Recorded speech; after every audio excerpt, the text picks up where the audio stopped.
দ্বিতীয় রফল ইয়াদাইন, যে দ্বিতীয় ঝগড়া আমরা করি, এর আগে কোনো ঝগড়া আছে আমার জানা নেই। রফল ইয়াদাইন, রফুল ইয়াদাইন অর্থাৎ রুকুতে যাওয়ার সময়, রুকুতে ওঠার সময় সেজদা, দুই সেজদার মাঝখানে রফুল ইয়াদাইন করা সহিহ হাদিসে আসছে। আবার শুধু একবার করাও সহিহ হাদিসে আসছে, এটাও সহিহ। তবে রুকুতে যাওয়ার সময় রফুল ইয়াদাইন, রুকু থেকে ওঠার সময় রফুল ইয়াদাইন, এটা অনেক বেশি সহিহ, অনেক সাহাবী থেকে বর্ণিত।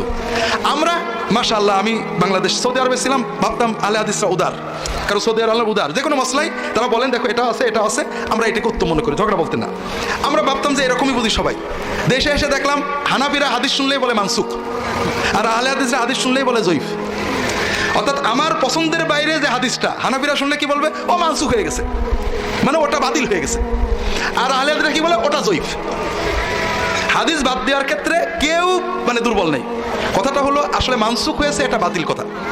আল্লাহ নবীর হাদিস সাহাবীরা আমল করেছে। আব্দুল কাদের জিলানী রফাদাইন করতেন, জোরে আমিন বলতেন, উনি কি দোজখে যাবে নাকি? তো মানসুখ হলে তো দোজখে যাওয়ার কথা। বড় বড় হানাফি আলেমরা রফাদাইন করতেন, দোজখে যাবে নাকি? মানসুখ সহিহ হাদিসের দলিল ছাড়া বলতে নেই। আবার জয়ীফ, সহি হাদিসকে জয়ীফ বানাচ্ছে। 6 তাকবীর 12 তাকবীর উভয় হাদিস সহি, টনটনে সহি। শেখ আলবানী সহি বলেছে, এখনো অনেক আহলে হাদিস আলেম এটাকে জয়ীফ বলার জন্য পাগল। একামত ডবল ডবল দেওয়া, সিঙ্গেল সিঙ্গেল দেওয়া, দুটোই সহি, অত্যন্ত সহি। জয়ীফ বানানোর জন্য বা মানসুখ বানানোর জন্য আমরা পাগল হয়ে গেছি। এইভাবে বিভিন্নভাবে আমরা ঝগড়া বজায় রাখছি। তো যাই হোক, রফুল ইয়াদাইন রুকুর সময় করা, এটা সহিহ হাদিস, অনেক সাহাবী থেকে প্রমাণিত। তবে আমাদের সমাজের লোক বোঝে না। সহিহ কেউ করলে রাগ করবেন না, এটা সহিহ হাদিস, পারলে কেউ করবেন। একবার করলে রাগ করবেন না, একবার করাও সহিহ হাদিস, সাহাবীরা করেছেন, তাবেঈনরা করেছেন, ঝগড়া করবেন না।